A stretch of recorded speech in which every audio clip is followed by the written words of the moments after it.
বর্তমানে অন্তর্বর্তীকালীন সরকারকে আমার কাছে মনে হয় ওই যে আমরা ছোটবেলায় পড়েছিলাম না সিন্দাবাদের ভূত, আমার এই সরকারকে সিন্দাবাদের ভূত বলে মনে হয়। কাঁধে তো উঠে বসেছে, নামাবেন কিভাবে এটা ভাবেন আগে, কারণ ওনারা বসে এত আরাম পেয়ে গেছে যে আর নামতে চায় না।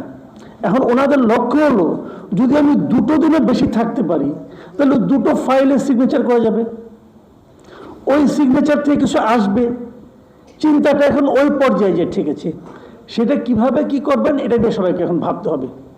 সংস্কার নিয়ে আলোচনা করা হচ্ছে, আমি খুব সংক্ষেপে বলছি, পয়েন্টগুলো টাচ করে যাচ্ছি। এক্সট্রিম মশার কয়েল প্ল্যান্ট ফাইবার দিয়ে তৈরি, ডেঙ্গু চিকুনগুনিয়া বাহি সহ যে কোনো মশার বিরুদ্ধে দেয় এক্সট্রিম সুরক্ষা। সংস্কার নিয়ে আলোচনা করা হচ্ছে।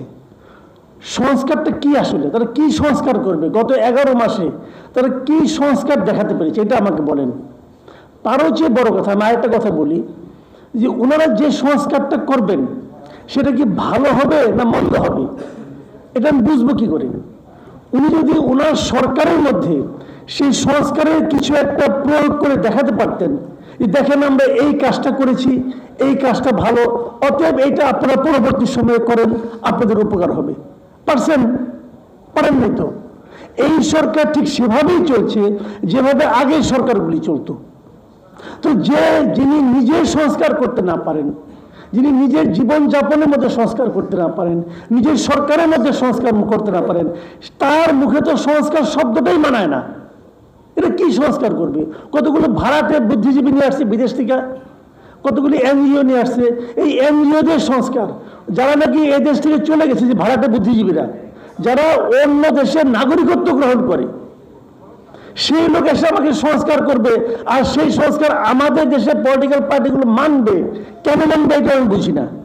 প্রতিদিন সকালে এই আমাদের পলিটিক্যাল পার্টির লিডাররা কিছু মনে করবেন, এখানে আসেন আপনারা, প্রতিদিন সকালে যে ঘরের মধ্যে ঢুকে নিয়ে কি কি আলাপ আলোচনা করে, বাইরে আসা করে যে অর্ধেক খুশি, সম্পূর্ণ সন্তুষ্ট, কিছুটা অসন্তুষ্ট, আবার মাঝে মাঝে ওখান থেকে বাইরেই পড়ে না, আমি এই আলোচনা থাকবো না। কি করতেছেন আপনারা? আসলে আপনাদের একটা জায়গায় ঢুকে নিয়ে সময় ক্ষেপণ হচ্ছে, জাস্ট সময়